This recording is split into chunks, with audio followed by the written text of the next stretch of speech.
Muy buenas noches, estimados participantes. El día de hoy, culminando ya con las sesiones del Diplomado de Derecho Laboral y Procesal Laboral, tenemos el honor de contar con la doctora Andrea Vera, quien disertará el tema Técnicas de litigación oral. La doctora Andrea Vera es abogada y consultora organizacional especializada en asuntos laborales. Tiene grado de maestro en Dirección Estratégica del Factor Humano. Se dedica al diseño de estrategias de gestión del personal alienadas a los negocios y a la normativa laboral.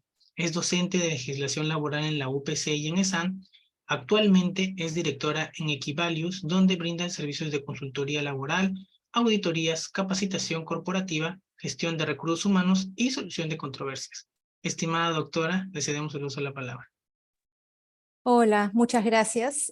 Buenas tardes con todos. Gracias por haberse conectado a esta hora, un viernes en la noche. La idea es hacer esta presentación de la manera más ágil posible, ¿no? Y que ustedes puedan llevarse tips y consejos prácticos para que puedan llevar a cabo sus litigios de la manera más óptima y evitando cualquier tipo de supuesto contingente o situación complicada al momento de llevar a cabo propiamente una audiencia. Entonces, el tema que me toca exponer hoy es el de técnicas de litigación oral. A través de esta presentación vamos a dar algunos consejos relacionados concretamente con el litigio verbal. Vamos a mencionar cuáles son los beneficios de la oralidad para que los podamos internalizar y seamos conscientes al momento de llevar a cabo un proceso judicial de cuáles son los beneficios precisamente que podemos aprovechar de esta modalidad procesal que tenemos en el Perú desde el año 2010 aproximadamente.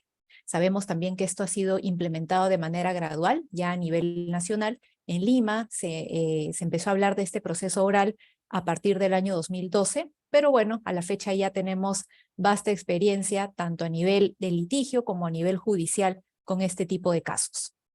Vamos a hablar también sobre algunas recomendaciones técnicas, recomendaciones prácticas para litigantes, ya sea que estén actualmente cursando la carrera de Derecho o que sean abogados, titulados inclusive, pero que no tengan mucha experiencia con litigio o le tengan un poco de temor a la situación de estar frente a un juez o de hacer un interrogatorio o saber qué preguntar, qué decir, qué no, y evitar los nervios que a veces nos traicionan. La idea es que tengamos todos esos tips a la mano y que en esta hora que tenemos para poder desarrollar estos puntos, realmente podamos sacarle provecho. Aquí, solo para mencionarles, hemos tratado de conseguir aproximadamente 18 recomendaciones, una por una que vamos a ver a continuación, para que cuando tengamos el momento de afrontar el proceso, lo llevemos de la mejor manera. Vamos a cerrar también con algunas consideraciones adicionales, ¿no? Para tener en cuenta, dependiendo del tipo de proceso o de la instancia en la cual nos encontremos, para poder llevar a cabo el proceso de la mejor manera. Finalmente, vamos a dar algunos minutos para poder hacer las preguntas finales antes de pasar a la siguiente exposición. Entonces, sin más, vamos a comenzar con la sesión de hoy. Empezamos entonces con los principios asociados al litigio verbal.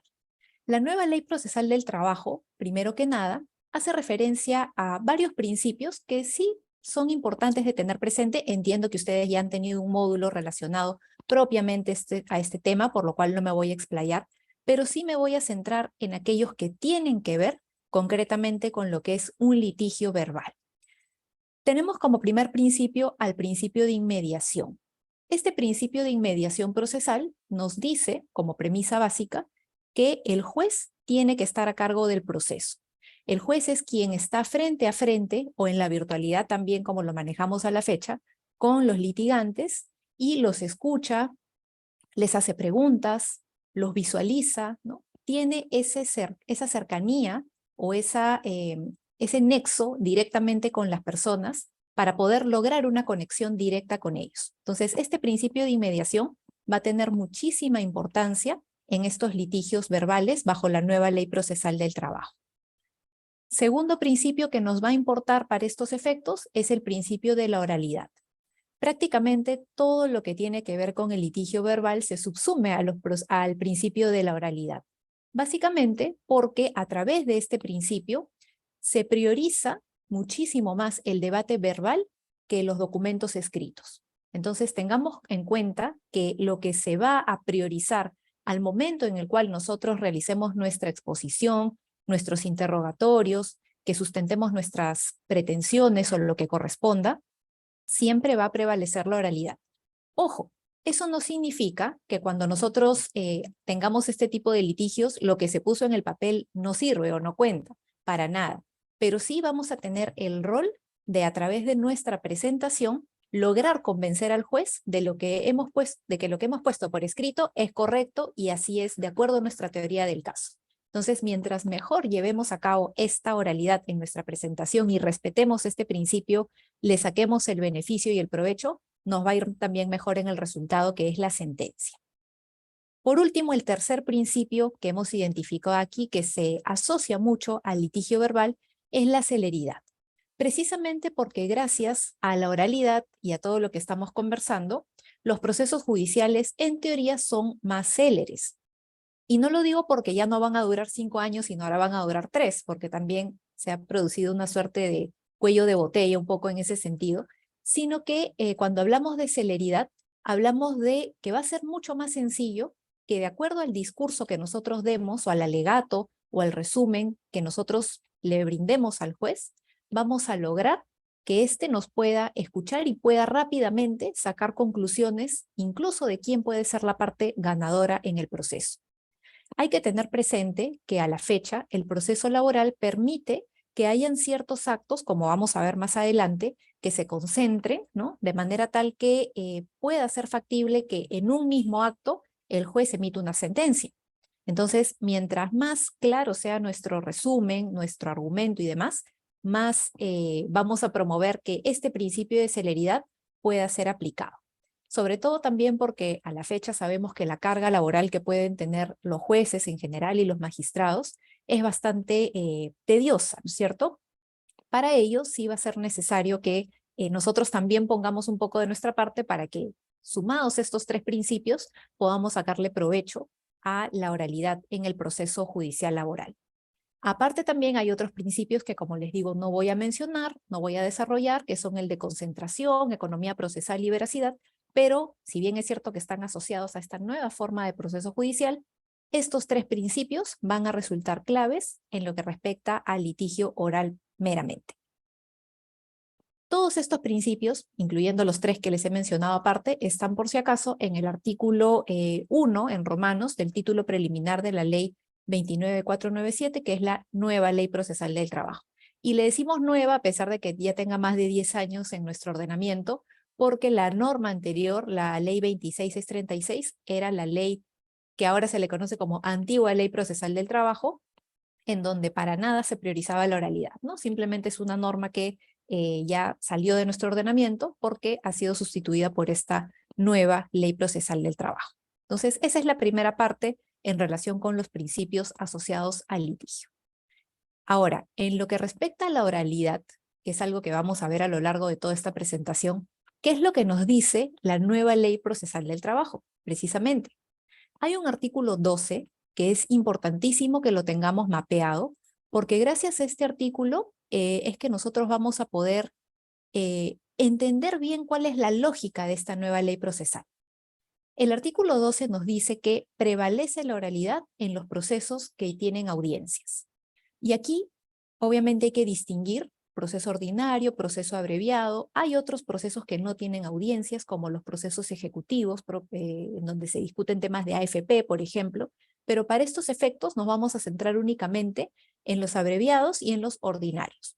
En este tipo de litigios, en donde hay audiencias, ciertamente, las exposiciones orales, que es lo que nos dice la norma, tanto de las partes como de sus abogados, prevalecen sobre las escritas. Y además, se dice que estas audiencias van a ser un debate oral de posiciones presididas por el juez.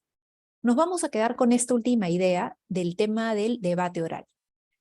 Como la norma bien lo indica, las audiencias no son simplemente que me pongo a leer mi posición o que escucho y no presto atención o que ya me tocaron mis 5 minutos, ahora le toca al otro y se acabó, sino que tiene que ser un debate.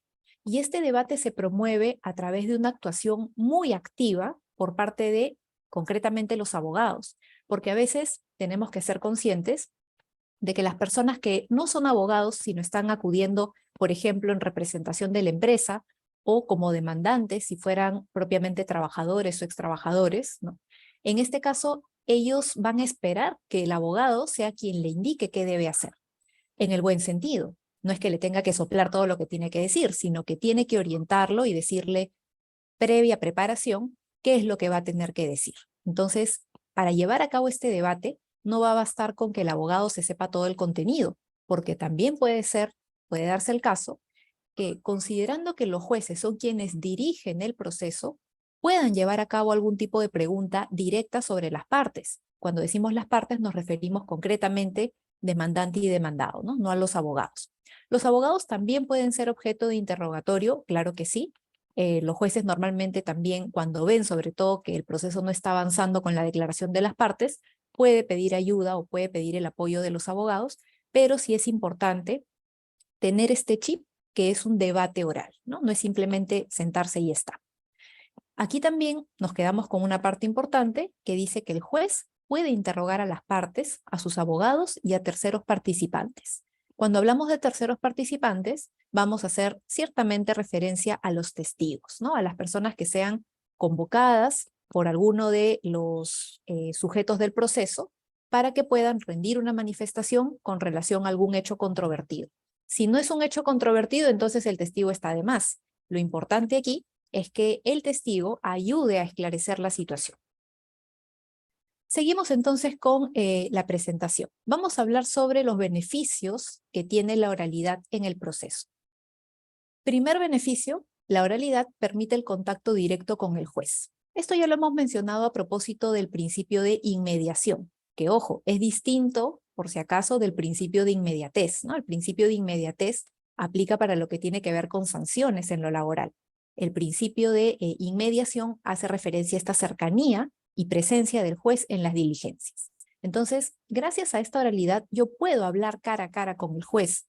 No tengo que esperar a que el juez me dé necesariamente la palabra, como ocurría, por ejemplo, con la antigua Ley Procesal del Trabajo, en donde las audiencias únicas, para empezar, solamente eran únicas, valga la redundancia, pero no permitían casi oralizar nada. Todo era por escrito, el secretario hacía el acta y se le entregaba a las partes. Entonces yo no podía hablar, simplemente tenía que esperar a ver si es que el juez me permitía tener un espacio de intercambio de ideas.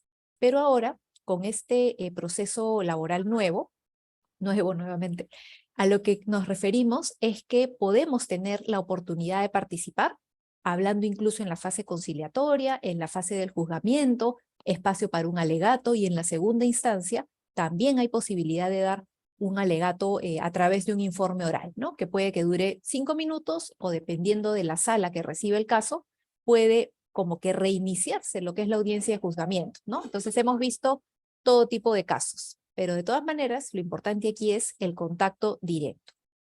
Segunda ventaja, tenemos la oportunidad para resumir el caso, y esta oportunidad la tenemos que aprovechar como si fuera oro. Hay que mencionar que en los procesos judiciales orales, el valor del tiempo es realmente incuantificable, porque si uno se excede del tiempo que tenía programado para hablar, el juez te va a cortar y te va a decir, pues ya se acabó su tiempo, ya no puede seguir opinando, y puede que muchas veces la persona se quede a la mitad, el abogado concretamente, al momento de hacer la exposición. Y a veces se pierde tiempo con ciertos argumentos o hechos que no son controvertidos, o se meten subjetividades y empiezan pues finalmente a hablar de cosas que no vienen al caso, y ahí se pierde tiempo, ¿no? Entonces, si es que realmente le vemos la ventaja a este proceso, tenemos aquí una oportunidad para poder resumir nuestra posición del caso, resumir nuestros fundamentos de hecho, de manera que podamos vincularlos siempre a los medios probatorios que estamos presentando. De manera que, de una vez, como decíamos aquí, ya le estamos generando al juez esa convicción de que nuestra posición es la correcta. Tercera ventaja, agilidad en la solución del conflicto. No solamente vamos a tener plazos mucho más cortos, ¿no?, de lo que se tenía en el proceso anterior, que podían hasta durar 10 o 12 años, un proceso laboral, sino que ahora incluso podemos concentrar ciertos actos en la propia diligencia.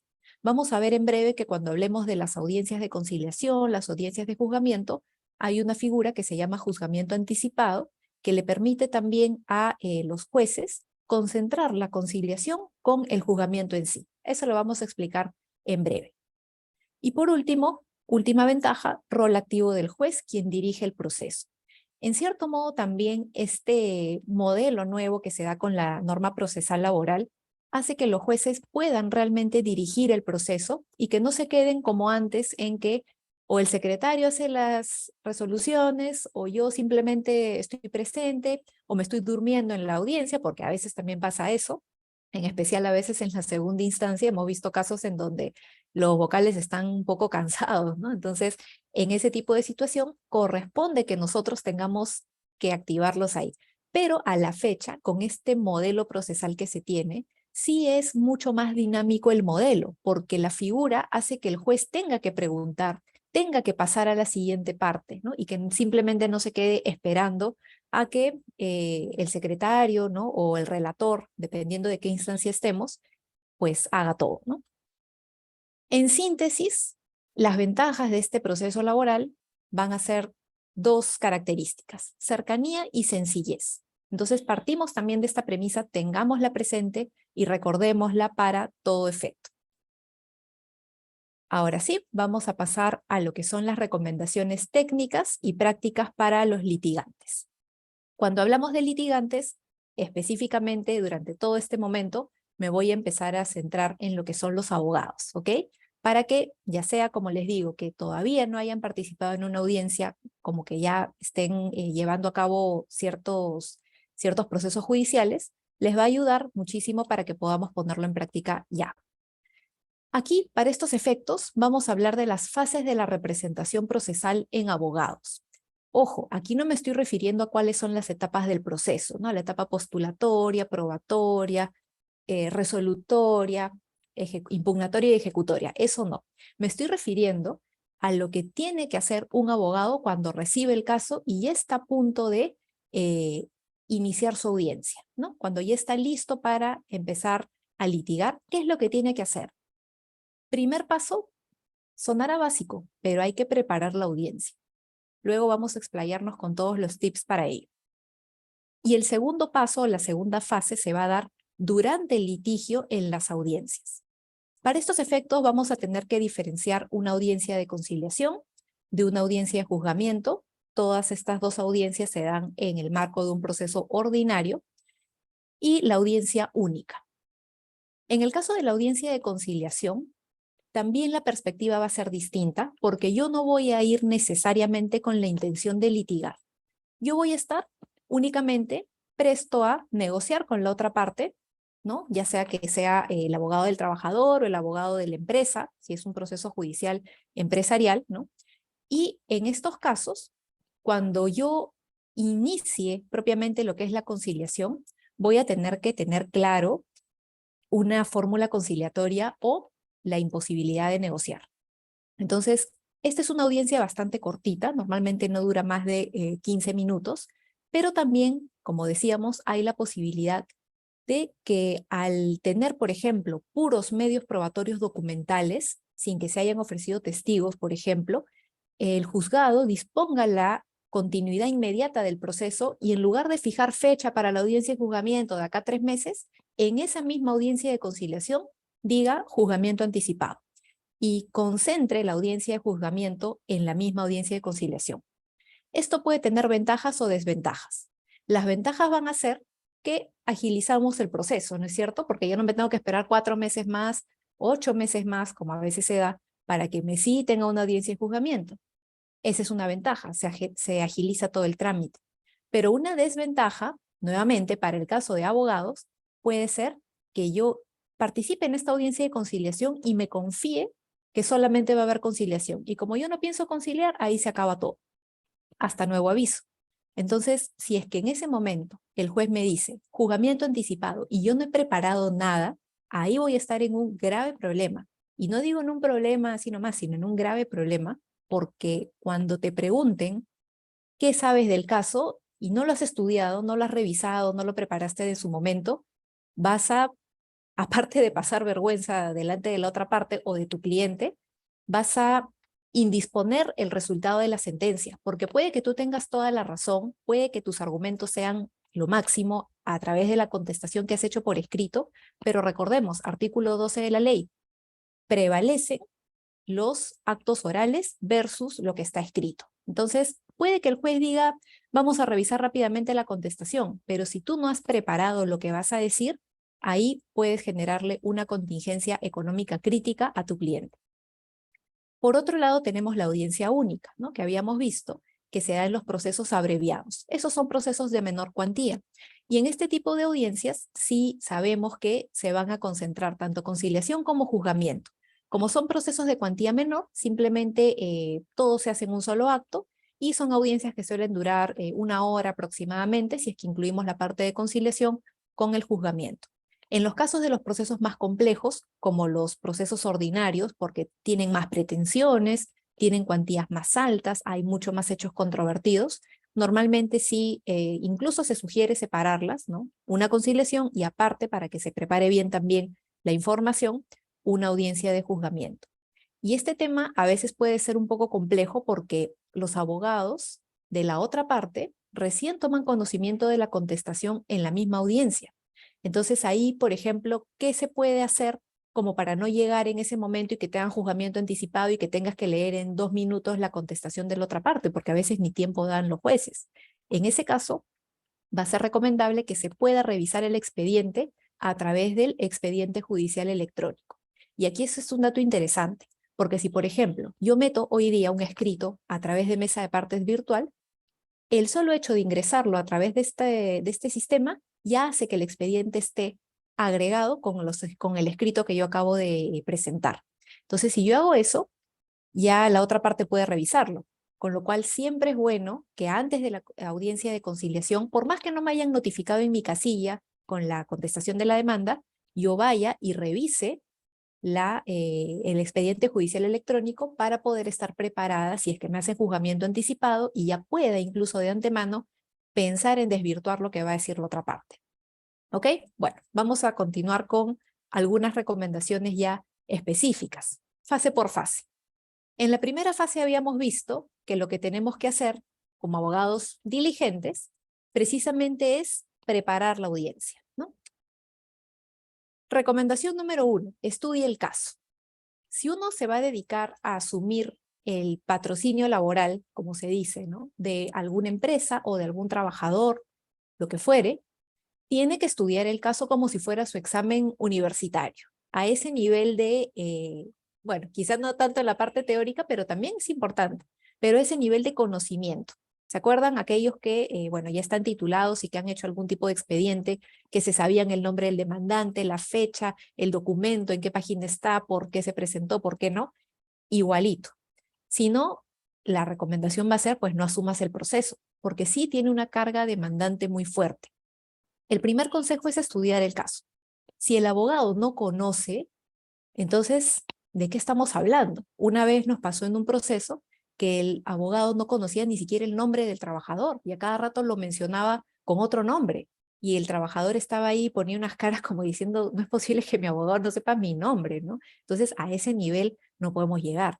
La idea es que por lo menos sepamos cuál es el caso, los hechos controvertidos, las pruebas que yo estoy presentando que sustentan esos hechos, qué es lo que dice cada uno de los documentos, con qué fecha se dieron ciertos supuestos, y no solamente eso, como les decía, así como nos anticipábamos para ver qué nos podía preguntar el jurado, igualito, nos tenemos que preparar para decir, y si la otra parte me saca esto, ¿cuáles son mis puntos débiles? ¿Qué cosas no sé? ¿Qué documento me olvidé de presentar? ¿Qué me faltó para saber cómo lo voy a cubrir? Entonces, estudiar el caso bien nos va a ayudar a que después también no entremos en contradicciones, porque eso también puede ser una situación compleja. Si yo estoy hablando de los hechos con determinadas características, no puede haber pues algo que me contradiga, algo que yo misma he dicho en mi contestación. Tengo que tener todo eso sumamente mapeado. Y por eso también es importante hacer los casos con anticipación y antes de las audiencias, reunirse con las partes, ya sea demandante o demandado, para que podamos realmente llegar a la verdad, ¿no? Y decir, dime la verdad, ¿por qué esto fue así? ¿Tienes este documento? ¿Cómo se ha conseguido esto? Siempre estudiar bien el caso para evitar cualquier error. Segunda recomendación en la fase de la preparación de las audiencias. Aquí lo que tenemos que hacer es priorizar la defensa. Prioriza tu defensa. ¿Qué significa? Segmenta los asuntos más importantes que te den valor a lo que tú quieres sustentar. Si es que yo no sé o no he diferenciado los hechos importantes, los hechos relevantes que me van a hacer ganar el caso, porque uno tiene que pensar a ganador, ¿no? Si es que yo no sé qué estoy diciendo, qué estoy defendiendo, mis argumentos más importantes van a pasar desapercibidos. Y por más que yo oralice muy bonito los puntos, no van a generar ese impacto en el juez que queremos lograr. Recordemos aquí, en virtud de estos principios que hemos mencionado al inicio, que el hecho de tener esta interacción directa con el juez nos va a ayudar a poder generar un lazo. Tenemos que, no voy a decir hacernos amigos del juez ni caerle bien, pero por lo menos tenemos que demostrar que nuestra posición es sólida. Y si yo tengo un argumento que con un medio probatorio que me van a ayudar, me cierro con eso y lo priorizo. Si yo tengo falencias o tengo cosas que podrían hacerme cojear o que podrían abrir una caja de Pandora de preguntas que no me convienen, no digo nada. Tengo que priorizar lo que yo estoy defendiendo. Como tercer tip, haz un buen resumen de los hechos, cronológico. ¿Qué significa esto? Que cuando tengamos que hacer nuestra preparación del caso, no vamos a poner bullets, lluvia de ideas, ya tengo que decir esto, tengo que hablar de esto, tengo que hablar de esto. Tengo que tener un resumen claro que me ayude, si no, ¿de qué nos sirve en realidad? Que me ayude a poder sustentar mi posición. Y tengo que tener los hechos ordenados. Si es que yo voy a exponer, yo diría, en primer término, esta persona fue despedida por esta falta grave. Premisa clara. Por eso es que la empresa no va a reconocer la indemnización. ¿Cómo se dio el despido? Inicialmente la empresa entregó una carta adjuntando un informe que contenía todas estas situaciones. Y aparte también el trabajador pudo hacer un descargo y reconoció que había cometido la falta. O sea, todo lo que nos ayude a sustentar claramente va a ser mucho más amigable para el juez, ¿no? Entonces siempre ayuda tener una suerte de línea de tiempo que nos ayude también a nosotros a no entramparnos. Cuarto tip, desarrolla adecuadamente tu teoría del caso. La teoría del caso, en sencillo, es tu versión de los hechos. Si es que mi teoría del caso se contradice, como hemos visto, o no es muy sólida, posiblemente no generemos convencer a nadie. Mi versión tiene que ser realmente sólida. ¿Y cómo se construye? ¿Cuáles son los componentes de una teoría del caso que va a ser sustentada en una audiencia? Los fundamentos jurídicos, básicamente. ¿Qué tengo que hacer? Identificar cuáles son las normas que aplican a este supuesto que yo estoy defendiendo, ¿no? Para saber si hay sentencias, si hay alguna ley, algún decreto supremo, algún decreto legislativo, algo que respalde eso que estoy diciendo, porque tampoco puedo irme por las ramas y defender lo indefendible, ¿no? Creo que sí es importante que, dependiendo de lo que nosotros estemos sustentando, eh, identifiquemos cuáles son las normas que aplican y si esas normas nos dan la razón. Si no tenemos esa información, hay que buscarla, siempre hay casaciones, siempre hay jurisprudencia, aunque sea antigua, rebuscada del TC, todo lo que ayude a fundamentar jurídicamente nuestra posición y que nos dé la razón, es lo que vamos a tener que considerar para elaborar nuestra teoría del caso. Siguiente elemento de la teoría del caso son los fundamentos de hecho, los fundamentos fácticos, que tienen que ir ciertamente de la mano con esto que ha ocurrido en la realidad. Yo no puedo inventar hechos, eso definitivamente no. No puedo mentir. Hay algunas cosas que quizá pueda no mencionar, pero no significa que estoy mintiendo, simplemente no estoy incidiendo en esos hechos, pero sí estoy afirmando aquellos hechos que pueden ser 100% reales, ¿no? Entonces, siempre, por favor, también pegados a la verdad, porque cualquier mentira se descubre. Y sobre todo también este énfasis en la veracidad tiene que ir de la mano con los testigos o las personas que declaren, porque ellos están bajo juramento, ¿no? Entonces no podemos indisponerlos a que actúen frente a una autoridad judicial mintiendo. Eso definitivamente no. Además, si tenemos una posición sólida, digamos los hechos que nosotros consideramos. Si hay algo que ha realizado nuestro cliente, es por algo. Si hay alguna conducta que ha cometido, ¿por qué lo hizo? Por eso es importante preparar y no simplemente, ya, vamos a decir esto, el otro. Tenemos que entender para ver de qué manera lo podemos ayudar. Y por último, los medios probatorios. Los medios probatorios son las evidencias que se van a utilizar a lo largo del proceso judicial que nos van a ayudar a sustentar cada uno de estos hechos que estamos afirmando. Si yo tengo puros hechos y no tengo pruebas, puedo tener ciertas dificultades al momento de oralizar mi contestación o mi demanda. También hay que tener en cuenta, cuando estemos revisando las normas, cuáles son las presunciones que se aplican a nuestro favor. Por ejemplo, en la nulidad de despido, la carga de la prueba es de la persona que alega esta nulidad. En el caso del pago de los beneficios sociales, la carga de la prueba es del empleador. Y así hay una serie de disposiciones que establece la nueva Ley Procesal del Trabajo y que tenemos también que analizar para ver si es que nos falta alguna prueba, saber si la carga de la prueba es mía o es de la otra parte, ¿no? Porque, por ejemplo, en un caso de daños y perjuicios, la norma nos dice la carga de la prueba es de quien alega el daño. Entonces yo no puedo, como demandado, buscar demostrar que no le he hecho daño cuando en realidad la carga de la prueba es de la otra parte. Entonces me puedo tranquilizar y puedo decir, ok, vamos a ver de qué manera podemos contribuir con ello, pero tener en cuenta que legalmente quien debe probar el daño es la persona que lo alega, no yo defendiéndome diciendo que no le he generado daño, ¿no? Entonces tengamos también eso presente. Quinta recomendación, analiza las posibilidades de éxito. Cuando hablábamos de preparar los casos y de sentarnos con los clientes, hacíamos referencia a que teníamos que ver hasta qué punto esto se puede ganar o no y ser completamente honestos. No hay nada peor, como hemos visto quizá en algunos casos políticos, ¿no? Decirle que sí vas a ganar cuando no va a ganar. O prometer cosas que no tienen nada que ver con lo que establece la norma, simplemente con el ánimo de congraciarnos o de quedar bien. Si tenemos que decirle a nuestro cliente que esté enfermo, lo vamos a tener que hacer, ¿no? Tal cual como ocurre con la medicina. Entonces, en esos supuestos, decirles, puedes perder esta plata, te conviene negociar, tu imagen se está viendo mellada, puedes hacer esto, tienes 50 demandas que se vienen, si esta cae, caen todas las demás, mide tus riesgos, ¿no? Y eso es importante que se lo confirmemos también a nuestro cliente para que sepa qué hacer. Y obviamente lo recomendable también es que tenga en cuenta que cualquier negociación se tiene que ir planteando desde antes, ¿no? Para que no llegue el momento en el que el proceso está súper avanzado y ya a puertas de la sentencia, ahí tratar de negociar a última hora, ¿no? No fue mal en la audiencia, entonces ya negociemos para que no salga una sentencia desfavorable. La idea es evitar eso siempre de antemano.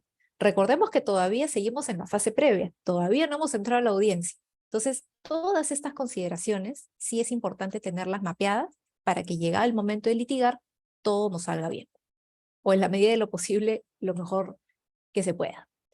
Sexta recomendación, refuerza lo que has indicado por escrito.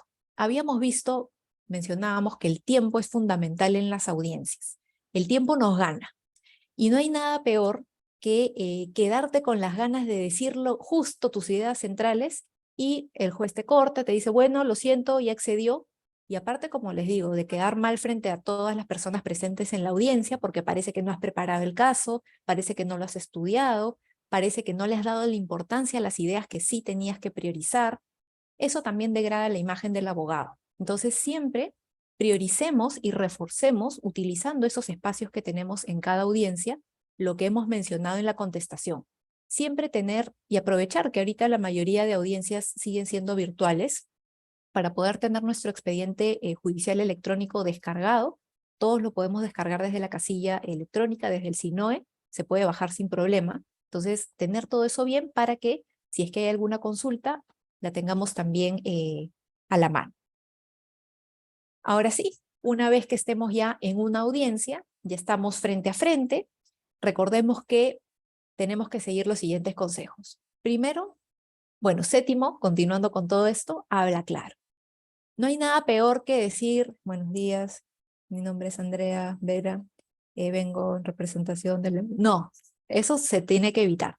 Tenemos que hablar vocalizando bien, inclusive hacer ensayos maxilares previos, no lo sé, que nos ayuden a soltarnos, ¿no? Sé que podemos estar a veces tensos porque un litigio no es algo sencillo. Por más experiencia que uno puede tener, siempre hay casos complejos o siempre hay situaciones que nos pueden indisponer. Somos humanos, hay que reconocerlo, pero hablemos claro. Y para poder hablar claro, tenemos que haber preparado el caso, ¿no? Porque obviamente yo me voy a poner nerviosa si es que no he estudiado nada, no me sé las fechas, me voy a poner pues totalmente confusa en las ideas que puedo decir. Pero si hablo claro, pausado, mirando a la cámara, o si estoy en la presencialidad, llegado el momento, mirando directamente al juez. Vale tener apuntes, sí, claro, pero los apuntes tienen que ser bullets o ideas que nos ayuden a reforzar eso que ya hemos estudiado, no es para estar leyendo. Siguiente recomendación en una audiencia, escucha activamente. No solamente nos concentremos en que ya me toca exponer, ya está acabando, ya faltan 2 minutos para que me toque, porque eso nos hace descuidar ideas importantes que puede decir la otra parte. Normalmente, cuando estamos haciendo algún tipo de defensa, la otra parte dice cosas que son sumamente interesantes, porque se sale del libreto precisamente porque está oralizando el tema. Y puede que por escrito lo haya hecho perfecto porque tuvo la oportunidad de revisarlo 500 veces, pero cuando ya está hablándolo, ahí también la verdad sale a la luz. Entonces, muchas veces las personas dicen cosas que no estaban por escrito y que ayudan un poco como a delatarse, ¿no? A decir cuál es en realidad el argumento subyacente, cómo lo dicen. La escucha activa es eso, no es simplemente oír y ver que el otro está hablando, sino prestar atención e ir tomando notas. Es importante que mientras la otra persona habla, nosotros, como ya tenemos todo armado, simplemente vamos apuntando qué cosas, qué afirmaciones nos pueden servir. Y dentro de esta escucha activa, un noveno tip y algo muy similar implica observar al juez y a la contraparte. Miren siempre las caras de la otra persona, en especial si es que estamos en la virtualidad y tenemos las pantallas de todos, es mucho más sencillo ver. Observen al juez, porque a veces los jueces ponen cara de desaprobación o se ponen a hablar con el secretario en plena audiencia mientras la otra persona está exponiendo. Eso significa o que están en otra, ¿no? O que tiene poco interés en lo que está diciendo la otra parte, o que es más de lo mismo y que no vale la pena prestar atención a estos detalles. Puede ser. Y lo mismo con la contraparte. Y también asesoren a sus clientes en ese sentido. No es posible que en una audiencia uno se esté riendo o poniendo este tipo de gestos de desaprobación, ¿no? Tengamos mucho cuidado con eso porque puede ser objeto de multa o de llamada de atención.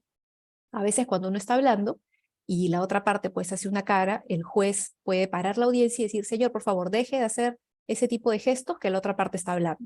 Y aparte, nuevamente, de la vergüenza, puede indisponerse a que al siguiente acto de inconducta puedan incluso multar a la parte, ¿no? Tanto al abogado como al demandante. Entonces, siempre también observemos que no estén dándose ese tipo de situaciones e incluso también para hacérselo saber al juzgado, ¿no? Porque si el juzgado está tomando nota y no ve las caras que vienen poniendo las otras partes, uno puede decir disculpe o levantar la mano en virtual, ¿no? Y decir que, por favor, que ese es ese tipo de situaciones, ¿no? También para hacérselo saber al juez, porque esto no es un tema que a mí me guste o no, sino que en la norma, precisamente en la Ley Procesal del Trabajo, textualmente dice que todos aquellos gestos de desaprobación y demás se encuentran restringidos en audiencias. Pero aquí también es importante observar a la contraparte porque podemos ver cuál es su rostro, su expresión al momento de escuchar lo que dice su abogado, ¿no? Porque vamos viendo si es que sigue la hilación o si es que se sorprende o si es que se fastidia. Tratemos de ver cuál es el estado emocional que puede tener también la contraparte, si está nervioso, si está, por ejemplo, con la cámara del celular y la cámara se mueve mucho, ¿no? O si es que está inquieto, si está hablando con alguien, o si está sudando. O sea, hay muchas evidencias que nos ayudan a ver cómo está la otra parte. Y aquí también la recomendación es, como se dice coloquialmente, poker face, ¿no? Tratar de mantener una cara neutra, una cara de atención, no hacer este tipo de gestos, como les digo, de desaprobación, porque podemos tener alguna consecuencia negativa. 10ª recomendación, bueno, aquí esto ya lo hemos mencionado, ¿no? El lenguaje verbal y no verbal, ¿no? Porque también a veces el lenguaje verbal influye mucho. Una vez me pasó que estuve en una audiencia y el abogado de la otra parte gritaba, ¿no? Decía, señores jueces, ustedes tienen que... Y al final los jueces, pues, bueno, eran los vocales, porque era una segunda instancia, le dijeron, por favor, señor, baje la voz, no esté gritando, que lo escuchamos perfectamente, ¿no? Entonces, no incurramos en esos histrionismos que se ven mal, ¿no? Simplemente, mientras más estándar sea el discurso, enfatizando las ideas que queremos defender y teniendo los sustentos probatorios, con eso va a ser más que suficiente como para poder quedar bien también con el juzgado, ¿no? Que es con quien debemos mantener esta buena relación para que escuche nuestros argumentos. Y, como les decía también, tratar de tener una conversación o una argumentación que sea con determinados picos para evitar pues, que sea algo lineal, aburrido, que no se escuche, ¿no? Sino siempre tratemos de enfatizar aquello por lo cual estamos defendiendo a nuestro cliente. Si puedes, apóyate en la tecnología, pero sé breve. Por ejemplo, ahorita que estamos en la virtualidad, e incluso desde antes, era posible, ¿no? que los litigantes, los abogados lleven un proyector con un ecran para poder hacer su participación. Sin embargo, honestamente yo no soy muy partidaria de las presentaciones de este tipo cuando tenemos tan poco tiempo. Yo solamente recomiendo, por ejemplo, apoyarnos en la tecnología cuando tenemos una cronología muy complicada y queremos que sea más visual, por ejemplo, una línea del tiempo y que sea una sola lámina, suficiente. No decir, a ver, diapositiva 1, diapositiva 2, porque eso también hace que los jueces de por sí un poco que ya se indispongan para poder escucharnos, ¿no? Porque con esto de la celeridad, de la agilidad que se necesita para el proceso, ponerme a ver un PPT que normalmente puede durar hasta 15 minutos, te van a cortar el tiempo de todas maneras, ¿no? Entonces, para evitar eso, algo muy puntual y siempre también solicitando permiso, ¿no? Por ejemplo, no es que ya de frente yo proyecto, ¿no? Sino decir, señor juez, tengo una breve presentación, únicamente es una lámina a través de la cual quiero explicar de qué manera se han producido los hechos, no me voy a tomar más de 2 minutos. Ok, te dejan. Es diferente a que uno empiece paz con su PPT, su carátula y cosas pues que no vienen al caso y que ni siquiera le van a prestar atención, ¿no? Entonces, siempre por favor, muy breves con estos usos tecnológicos. Y otra cuestión también de la tecnología, en el caso de los videos, ¿no? A la fecha están permitidos los enlaces de Google Meet, perdón, de Google Drive, en donde uno puede colgar un video y puede dejar el acceso ahí para que las partes lo puedan visualizar, ¿no? La contraparte y el juez.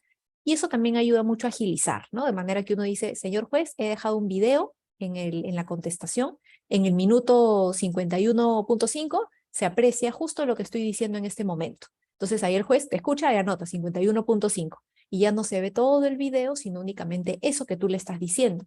Entonces, ¿puedes usar tecnología? Claro que sí, pero sé muy puntual, o sea, sácale partido realmente a lo que tengas que decir. Respeta a todos los presentes. Aquí, por ejemplo, una vez sucedió en una audiencia que tuve en donde estaba haciendo mi interrogatorio alturadamente y la persona que estaba respondiendo, que era la parte demandante, dice, escúchame, y me grita. Entonces uno dice, un momento, ¿no? Ahí sí obviamente me puse una expresión de disconformidad, pero porque acá estamos hablando de respeto, ¿no? Y el respeto implica no intimidar, nuevamente, no ser histriónicos, exagerados, levantar la voz, gritar, callar, interrumpir. Todas esas son faltas de respeto.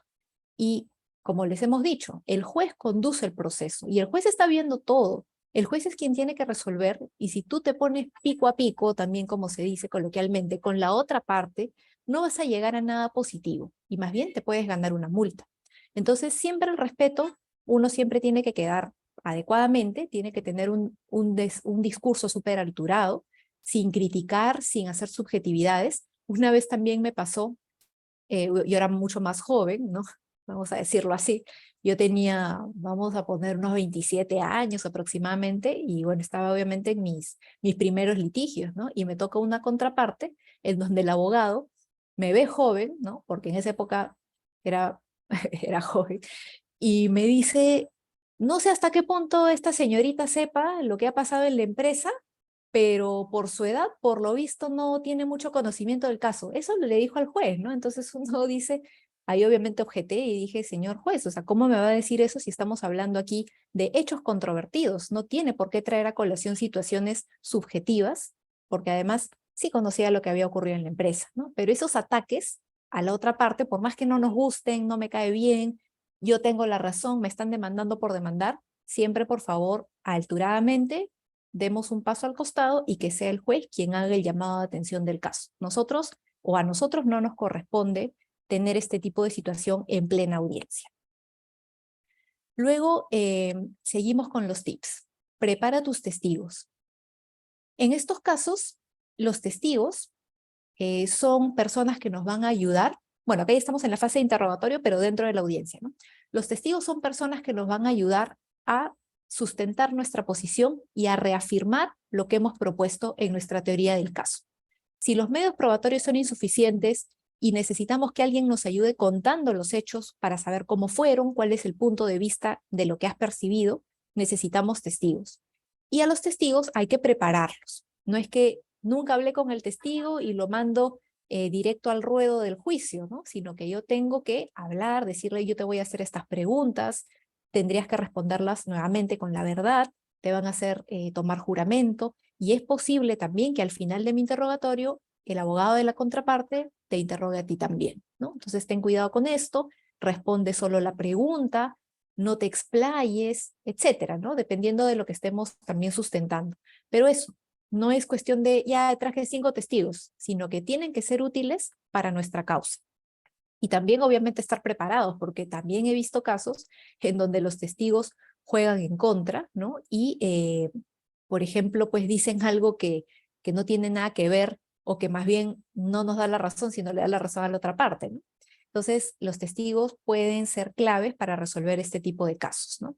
Y aquí veo una consulta, ¿en qué caso se puede tachar a los testigos? Bueno, la tacha en general va contra testigos y documentos, en efecto. Los testigos se pueden tachar cuando se tiene, por ejemplo, algún supuesto en donde yo puedo entender que el testigo tiene un interés en el resultado del caso, ¿no? Por ejemplo, es alguien que la otra parte está presentando, ¿no es cierto? Porque yo tacho siempre el de la otra parte, no al mío, no tiene sentido. Si es que la otra parte presenta con la intención de que hagan causa común para interponer una demanda posterior con ese testigo, o si es que el testigo es familiar de la persona que se está presentando, ¿no? Que está presentando la demanda, o al revés. O por ejemplo, cuando yo soy la empresa y presento un testigo al gerente general, ni siquiera podría ser testigo, tendría que ser en todo caso parte del proceso, ¿no? Porque la parte es representación legal. Testigos son cualquier tercero que no tenga la investidura de un apoderado, ¿no? Entonces, en esos casos también tengamos cuidado con eso, ¿no? Es posible que cuando hay algún índice de subjetividad, uno pueda oponerse, o mejor dicho, tachar concretamente al testigo, oponiéndose a su continuidad en el proceso, pero a veces también los jueces resuelven la tacha con la sentencia. Entonces te permiten hacer todo el interrogatorio, igual ya escucharon todo lo que tenían que escuchar, y al final en la sentencia dicen, bueno, no se tomará en cuenta su opinión, ¿no? Pero mientras tanto, sí permiten que la persona pueda participar. Hay que tener en cuenta también que en los procesos orales virtuales que tenemos a la fecha, en el caso de los testigos, ellos también tienen que participar con su número celular, ¿no? Sí tenemos que precisar el celular y el correo del testigo, y ellos van a ser invitados o se les va a permitir el ingreso a la sala virtual de audiencias una vez que ya les toque participar, ¿no? Legalmente los testigos no están viendo toda la audiencia, sino que se les llama únicamente para que rindan su manifestación testimonial.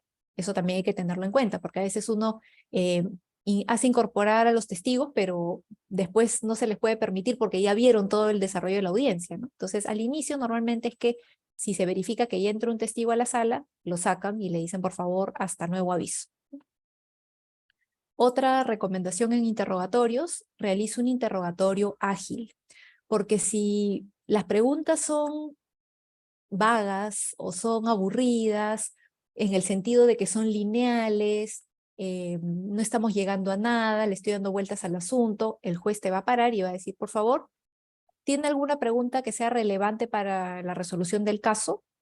Y ahí también, en cuanto al interrogatorio, siempre se recomienda que los testigos que nosotros llevemos para que nos ayuden a esclarecer el caso tengan concretamente la posibilidad de explayarse.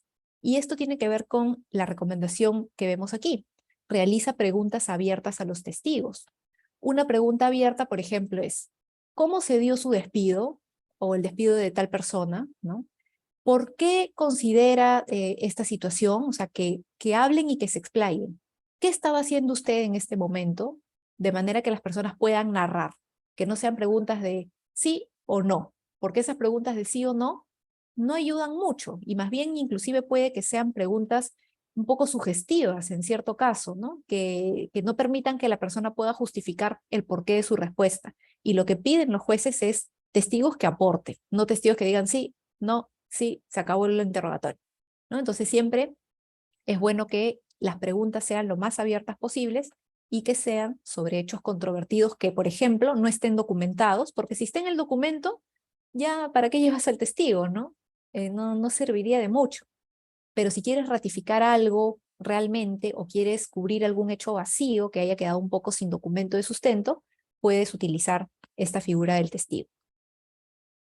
¿Qué más tenemos que tener en consideración en los interrogatorios? No repitas las preguntas que ya se hicieron. Como les había mencionado, hay veces que, digamos, ¿no? Yo llego a mi testigo o quiero hacer un interrogatorio a la parte, a la contraparte, y les pregunto todo lo que tengo que saber yo para esclarecer mis hechos.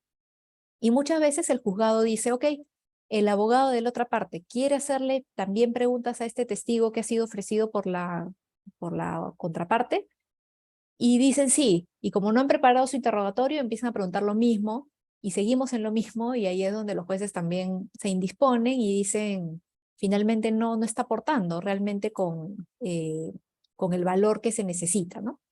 No hay un límite numérico de testigos, ¿no? Concretamente, en lo laboral, lo que normalmente se estila es llevar 3 testigos, 5 testigos, ¿no? Dependiendo también de cuál sea el hecho controvertido, porque puede que el mismo juez también al momento de ver todos esos testigos diga, ¿qué quiere demostrar con todas estas personas? Y el juez mismo haga su filtro, pero por un tema de abreviar plazos, no por un tema de prohibición o restricción, sino porque le puede parecer que se va a alargar mucho la audiencia si es que llevas, no sé, pues a 10 testigos que todos te van a decir lo mismo, ¿no? Entonces a veces priorizan los mismos jueces y dicen, medio probatorio, declaración testimonial de tal persona, se admite. De este no se admite, no se admite, no se admite, ¿no? Y ya pues el juez es quien determina eso en su potestad de conducir propiamente el proceso. Entonces, esta recomendación es súper útil también. Si los testigos no se presentan a la audiencia, ¿no? Ahí en ese caso, esa prueba se tiene por no puesta, ¿no? No es que vaya a haber citación posterior. Antes, con la antigua ley procesal de trabajo, sí habían citaciones, pero con este ya no. Simplemente, si tu testigo no vino, tú has debido mover las fichas, como se dice, para que la persona llegue. No, que la persona ha conseguido trabajo, que no le han dado permiso, bueno, lo siento mucho. Siguiente testigo, ¿no? No te lo van a, no le van a dar la prioridad para que nuevamente participe, a menos que sea un testigo clave, indispensable, y tú defiendas esa situación, como para que reprogramen la audiencia de juzgamiento con la participación de ese testigo clave. Entonces va a depender, ¿no? Si realmente es un testigo que iba a ayudar, pero que no es tan relevante, el juez puede decir no y continuamos con el proceso, porque la persona ha debido estar aquí, ¿no? Y bueno, para eso también parte de estos actos preparatorios que veíamos hace un momento implican quedar, coordinar con los testigos, gestionarles sus permisos, ayudarlos con lo que corresponda, ¿no? Y darle las facilidades del caso. Incluso hay empresas que, por ejemplo, facilitan el transporte, van, recogen al testigo, lo llevan, porque ellos son los interesados en el resultado del caso, ¿no? No simplemente lo dejan a su suerte, sino que colaboran precisamente para que la persona pueda llegar a la sala de audiencias. Número 17 y penúltima, y estamos acabando con ello, cita las declaraciones de la contraparte o sus testigos. Aquí habíamos hablado hace un momento de la escucha activa. La escucha activa no solamente implica escuchar, sino que tenemos que prestar atención a cada frase que dicen, porque ahí podemos encontrar, es como una mina de oro, ¿no? Tenemos que tratar de recolectar lo que nos sirva y sea de utilidad.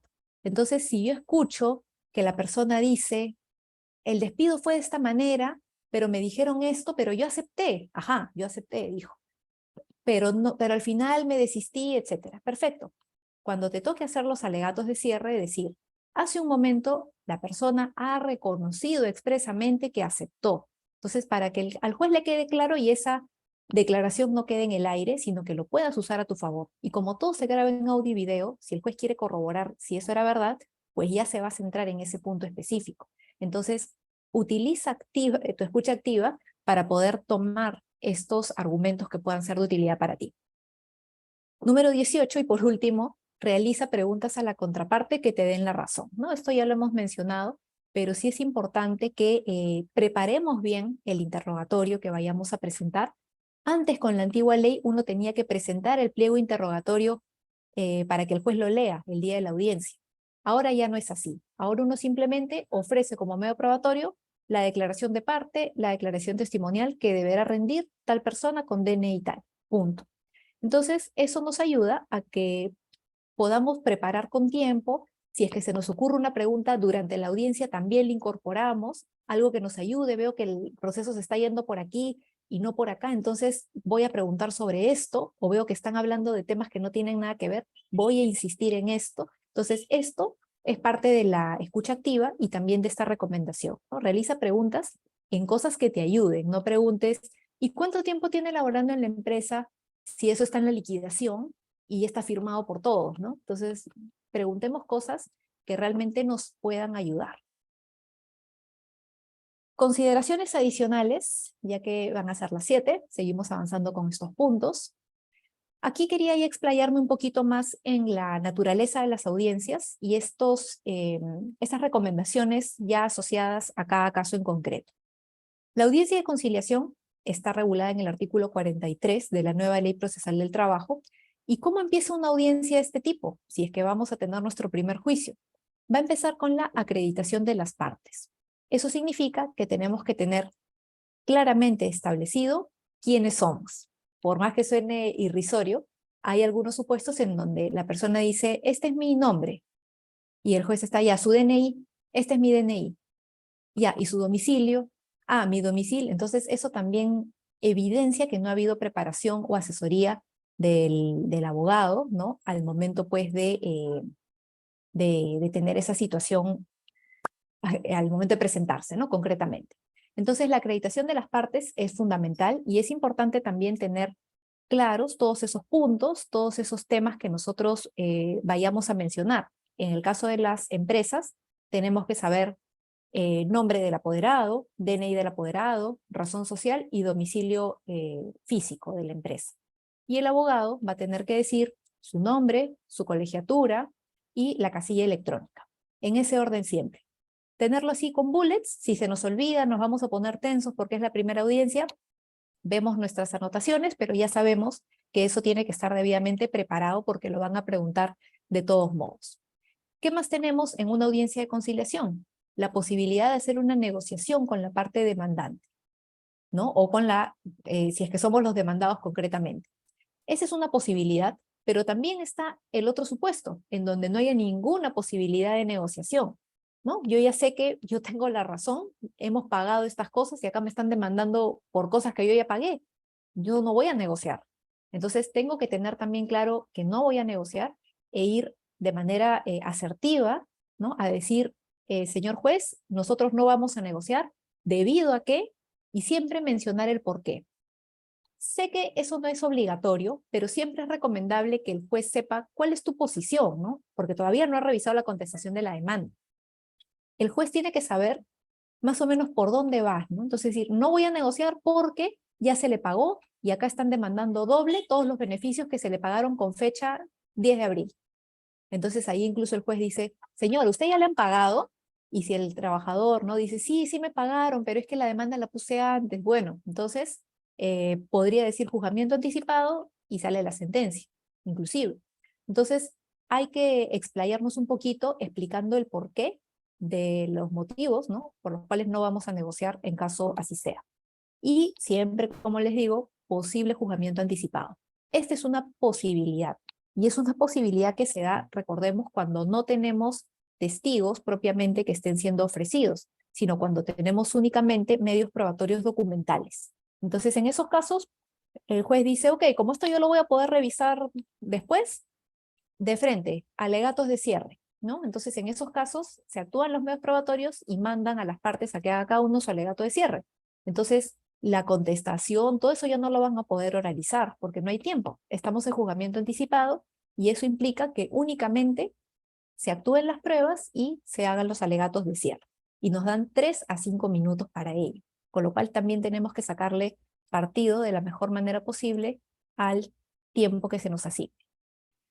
En el segundo caso, tenemos la audiencia de juzgamiento, ¿no? La audiencia de juzgamiento propiamente está regulada en el artículo 44 de la nueva Ley Procesal del Trabajo y empieza igualmente con la acreditación de las partes, y hemos visto qué es lo que hay que decir, y sigue con la confrontación de posiciones. Confrontación de posiciones es oralizan la demanda, oralizan la contestación.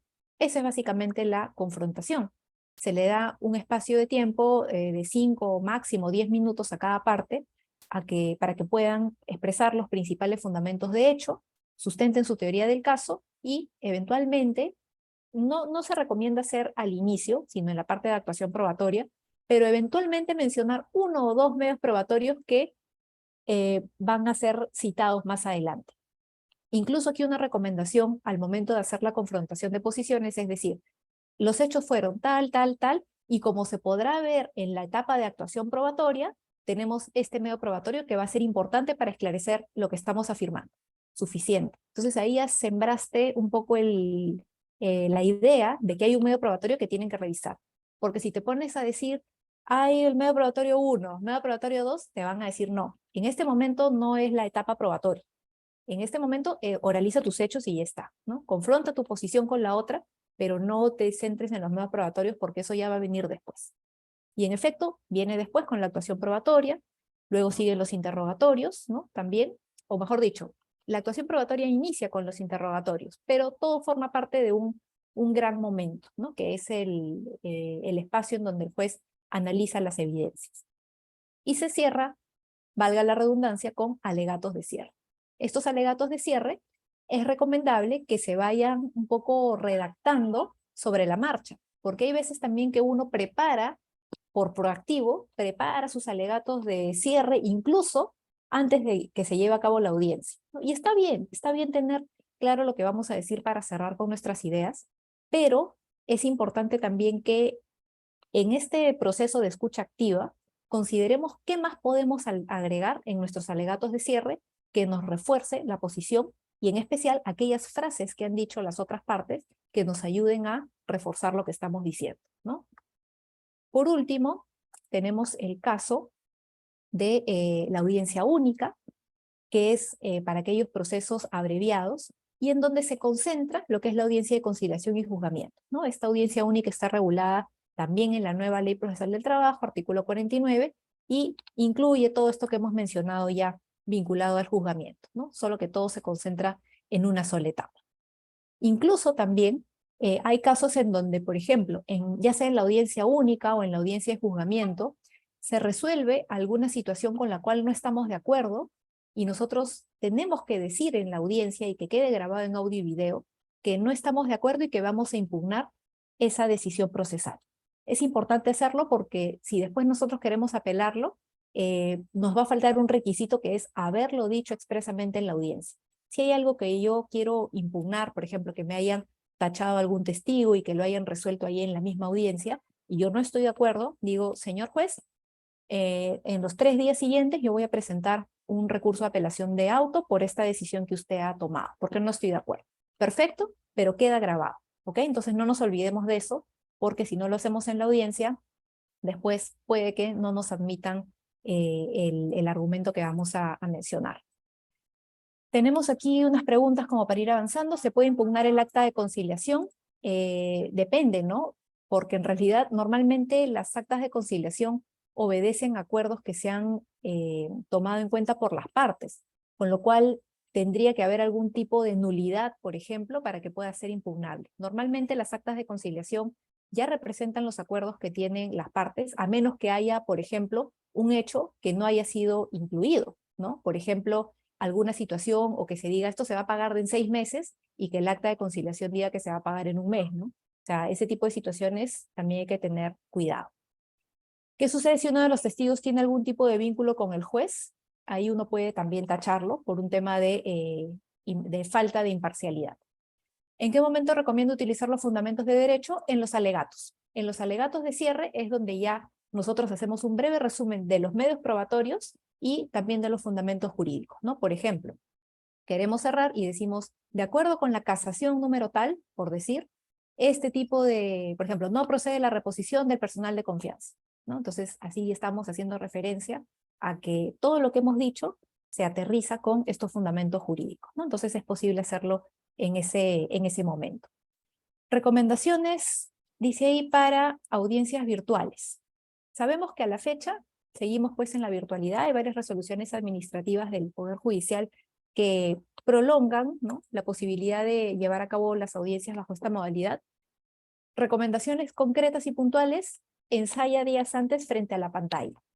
Es a veces complicado o es cuestión de práctica mirar el puntito de la cámara mientras uno habla. Esto es un poco como que reemplaza lo que es el contacto visual y va a ayudar también a que se vea que han preparado el caso y que no están, sí, porque tal cosa, ¿no?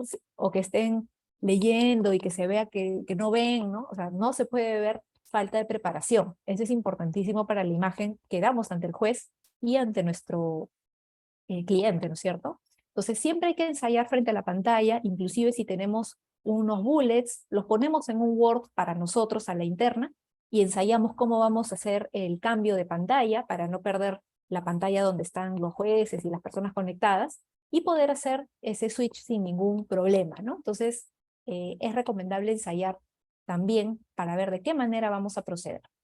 Conéctate puntual en el Meet. 20 minutos antes es un plazo prudencial, porque hay veces que no funciona el enlace o no nos han mandado la notificación al Gmail para poder conectarnos, sino que la tenemos solamente en la resolución y tenemos dudas si eso no es. Entonces siempre 20 minutos antes, porque antes de la hora específicamente que se ha pactado para la audiencia, también aprovechan los secretarios de audiencias para poder hacer la introducción de las partes, ¿no? Dice, a ver, por favor, su DNI, muéstreme, a ver su poder, lo presentó, no me llegó el escrito, ¿dónde está? Ah, ya, o sea, todos esos inconvenientes que se puedan dar, ayuda un poco a manejarse estos 20 minutos antes como un margen antes de iniciar la diligencia. Tenga a la mano el expediente judicial electrónico en PDF. Ya habíamos visto que podemos descargarnos todo el expediente desde la demanda 1 hasta el último acto procesal. Inclusive, a veces no encontramos la audiencia de conciliación y la audiencia de juzgamiento, ¿no es cierto? Porque en el SEG no las cuelga. Pero en el eje, expediente judicial electrónico a través del SINOE, sí podemos encontrar el detalle de las actas de audiencias de conciliación y juzgamiento. Entonces, sí va a ser importante que tengamos este expediente a la mano para que incluso si queremos ver algún folio que es de nuestro interés, se lo podamos hacer saber al juzgado. Eso tiene que ver con ubicar los folios más relevantes. A la fecha, puede que sea un poco contraproducente foliar mano por mano, uno por uno, el escrito que tenemos. Como todo va en un solo PDF y va en orden, el PDF ustedes saben que tiene página 1 de 50, página 2 de 50, ¿no? Entonces eso ayuda a que podamos revisar directamente cuáles son aquellos medios probatorios que nosotros queremos reforzar. Por ejemplo, podríamos decir, la persona cobró su indemnización por despido arbitrario tal como figura en el folio 80 del expediente judicial electrónico. Entonces el juzgado, 80, anota y lo tiene en cuenta para que al momento de sacar sus conclusiones puede ser también útil, ¿no? Que ustedes le den una mano para no revisar pues todo el expediente que es complicado. Y como les decía también, quinto tip, toma nota y enriquece tus alegatos al momento. A veces, como les decía, uno es muy proactivo y tiene toda la intención de tener sus alegatos listos o saber qué va a decir, pero no nos debemos dejar de lado que la parte contraria puede decir algo que en ese momento nos ayude a esclarecer nuestra posición y que nos ayude a reforzar ciertas cuestiones que habrían pasado desapercibidas. Bueno, ya para ir cerrando, tenemos aquí un ejemplo, un modelo de lo que normalmente se solicita por parte de los jueces laborales cuando mandan sus resoluciones y convocan a las audiencias. Vamos a leer. Dice, exhortar a los abogados de ambas partes para que conforme al artículo 12, que ya hemos visto, concurran debidamente preparados en su teoría del caso, con pleno conocimiento de las técnicas y destrezas propias de la litigación oral en el proceso laboral. En otras palabras, vayan preparados porque el juez ya lo está haciendo a través de una exhortación concreta. Siguiente, recomendar a los abogados de las partes que, en observancia del artículo 12, otra vez, tomen las previsiones preparándose previamente, lo vuelve a decir, ¿no? Para efectuar un discurso sencillo, esquemático y breve, desprendido de toda retórica innecesaria, ¿no? O sea, el palabreo, el bueno, que señor juez, mi patrocinado dice que esto es una injusticia. No, tenemos que ir directo al grano y decir los hechos. La persona ha sido despedida arbitrariamente, si es que defendemos un trabajador, porque no ha recibido ninguna comunicación más allá de una solicitud verbal que le dio el gerente general.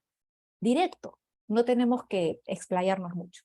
Y por último dice, establecer que, de acuerdo a los artículos tal, los apoderados tienen la obligación de concurrir con un vasto conocimiento y dominio de los hechos que motivan el proceso, bajo apercibimiento de imponerse una multa por conducta obstructiva, sin perjuicio de valorar su conducta procesal. Esto que les digo y que hemos mencionado a lo largo de la presentación sobre la conducta procesal es un poco la imagen que damos ante el juzgado, ¿no es cierto? Ya hemos dicho que tenemos que ser alturados, respetuosos, ordenados, estar preparados, precisamente para evitar multas y sobre todo para generar que nuestra posición logre esta convicción tan esperada y aprovechando todas estas herramientas de la oralidad que nos da la norma. Entonces, pasamos a las preguntas finales.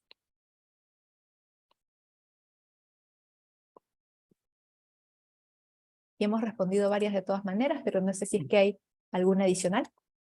Muchas gracias, estimada doctora. En efecto, hay dos preguntas que nos han mandado por interno. Em, bien, Henry nos dice, doctora, buenas noches. ¿Qué peritos se pueden utilizar en un juicio laboral y cómo se pueden presentar sus conclusiones de manera convincente ante un tribunal? Aquí normalmente hay diferentes tipos de peritos que se pueden utilizar, y no solamente peritos como función propiamente dicha, sino también profesionales. Por ejemplo, cuando yo necesito algún tipo de reporte contable, puedo contratar los servicios profesionales de un perito contable, obviamente a costo de la persona que ofrece ese medio probatorio, para que nos ayude un poco a aclarar ejemplos como una declaración jurada, cuando se están calculando utilidades, y yo no lo puedo hacer porque es demasiado volumen de información o requiere una revisión tributaria adicional, yo puedo solicitar la participación de o presentar precisamente mi informe pericial para que acredite de qué manera estoy yo llegando a la conclusión por la cual digo que la empresa me debe tanta plata, por ejemplo. O si es que quiero observar una liquidación que me han presentado, lo mismo de la contraparte, yo podría solicitar un perito para que me ayude a desvirtuar esos cálculos que se han hecho, ¿no? Normalmente para la parte numérica. Aparte también se pueden tener, aparte de los peritos, profesionales que nos ayuden a ver cuestiones relacionadas a los daños psicológicos, ¿no? En muchos casos, en especial cuando se habla de daño moral, es posible que exista algún tipo de argumento que yo esté dando de que el despido, por ejemplo, me produjo aflicción, me produjo ciertas situaciones de depresión, que yo antes no era así, pero a propósito del despido esta situación se generó. En ese caso yo también podría presentar, como yo tengo que acreditar el daño, un informe en donde algún profesional soporte que todos esos malestares psicológicos que se han dado han sido producto de determinada situación. Aparte también están las pericias grafotécnicas, cuando por ejemplo se cuestiona la validez de una firma. Esto normalmente va cuando se va a tachar un documento, ¿no? Se tacha el documento por falsedad, porque la firma no corresponde a la persona. También se puede utilizar un perito a costo de la persona que está invocando esa situación. Y por último, al final, ya en la ejecución de la sentencia, digamos cuando la otra parte pierde el caso, hay peritos, pero que son directamente del juzgado, que no se pagan por las partes, sino que son del juzgado, que calculan los intereses que se han devengado a lo largo del proceso, ¿no? Desde la fecha de incumplimiento de la obligación hasta el momento en el cual se paga. Entonces, esos son los casos más comunes de utilización de peritos y profesionales para fines laborales. Muchas gracias, estimada doctora. Y bueno, la última pregunta nos dice, ¿qué tan importante es la preparación de testigos en un proceso laboral? Y si nos puede brindar algunos tips o técnicas para maximizar la efectividad de su testimonio. Uh-huh. Bien, bueno, las recomendaciones ya las hemos dado a cabalidad, creería, pero de todas maneras vamos a hacer un breve resumen, ¿no? En el caso de la preparación de testigos, primero es bueno la honestidad, ¿no? Y decirles qué es lo que tenemos. Tenemos aquí un proceso judicial en donde se nos está demandando por estos motivos, pero sabemos que estos hechos no son del todo correctos, o hay afirmaciones que se están haciendo que están generando ciertos perjuicios para la empresa, por ejemplo. Entonces, en ese caso, necesitamos de tu participación para que nos ayudes absolviendo estos puntos. que nos ayudes esclareciendo esto, el otro, porque como tú bien has visto, esto se dio de esta manera, ¿no? Sí, claro, yo estoy de acuerdo con ustedes, así fue, perfecto. Ya hemos dicho que no podemos utilizar testigos para mentir, así que eso está descartado, pero sí para poder reforzar aquellos hechos que tenemos que probarlos, pero no tenemos algún sustento. Por ejemplo, una vez utilizamos la participación de testigos para poder verificar un trabajador que había consumido alcohol en el centro de trabajo, pero la empresa no le había hecho el examen toxicológico oportunamente, ¿no? Entonces, frente a ello, estos testigos participaron en la audiencia diciendo que, presentando sus chats, sus conversaciones personales y diciendo que ellos habían visto a esta persona, eran como 4 personas, ¿no? Habían visto a este señor que había estado consumiendo alcohol en el centro de trabajo. Y en esos casos, por ejemplo, sí ayuda su participación porque son trabajadores que no tienen ningún interés en el resultado del proceso, pero que han visto los hechos y que pueden ayudar a acreditar, ¿no? Entonces siempre prepararlos y también decirles, esta es la pregunta que yo te voy a hacer, o estas son las 5 preguntas, porque tampoco la idea es que el interrogatorio sea pues un testamento, ¿no? Sino que realmente sea expeditivo. Recordemos los principios de celeridad y todo lo demás que hemos visto. Entonces, es importante que las preguntas vayan enfocadas a eso que yo le voy a requerir al testigo concretamente. Entonces, le puedo hacer 5 preguntas a cada uno, preguntas diferentes de preferencia, ¿no? Como para saber por qué hizo esto, cómo se dio, y siempre recuerden que las preguntas a sus testigos tienen que ser abiertas, ¿no? Porque si es para que digan sí o no, no nos van a aportar de mucho en el proceso. Bien, Muchas antes gracias, de, estimada doctora. antes de Sí, cerrar, sí, aquí tenía una última cosita ya para cerrar, ¿no? La recomendación de todo lo que hemos visto, ¿no? La técnica más idónea para la representación judicial siempre será preparar y estudiar el caso, ¿no? Recuerden que aquí importa muchísimo lo que es la conducta procesal y la forma en la cual nosotros hacemos frente al manejo del proceso. Lo principal va a ser para todo efecto nuestro cliente y también esclarecer los hechos de acuerdo a la realidad. Bueno, aquí les dejo mi contacto por si quieren estar en contacto conmigo a través de LinkedIn, por ejemplo. Y bueno, muchas gracias por su atención y por la participación tan activa con sus preguntas. muchas gracias, estimada doctora. La verdad que ha sido muy buena su ponencia, ha sido bastante entretenida e entendible y seguramente le ha permitido a los participantes llevarse un montón de tips que serán usados en sus audiencias. Muchas gracias y esperemos contar con su participación en futuros eventos. Excelente. Muchas gracias también por la invitación. Gracias. Estimados participantes, tenemos un break de 10 minutos y continuamos con la siguiente sesión a cargo del doctor Dante. Muchas gracias.